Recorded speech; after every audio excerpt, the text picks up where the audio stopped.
dashur miq, duhet ta themi hapur dhe me sinqeritet. Një tjetër shkak është paaftësia e opozitës, e Partisë Demokratike, si forca më e madhe opozitare në vend. Për të qenë binca, për të nxjerrë shqiptarët drejt kutive të votimit, për të fituar zgjedhjet. Zgjedhjet e pjesëme lokale janë një sinjal i fortë që duhet ta lexojë gjithë secili prej nesh. Edi Rama arriti të nxirrte me gjithë represionin 15.000 votues në Vlorë, por ne nuk arritëm të nxjerrim dot më shumë apo rreth 2500. E njëjtë gjë në Berat, e njëjtë gjë në Cerrik, e njëjtë gjë në Tepelen.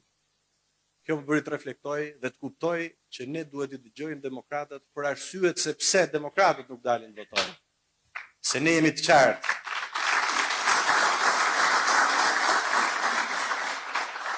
Pse nuk i motivojmë ne të dalin votojnë dhe t'i pyesim përse? Ne nuk mund t'i mbyllim as syt as veshët. Ne nuk mund t'i mbyllim as syt as veshët kur një super skandal si kapja në korrupsion dhe në shpërdorim për 50 milion euro, siç ishte rasti i zëvendës kryeministres Belinda Balluku, nuk bëri që njerëzit të vërshonin në sheh dhe në revolt dhe ta përmbysnin qeverinë, siç po ndodh në Rumani, siç po ndodh në Bullgari dhe siç po ndodh në çdo vend tjetër.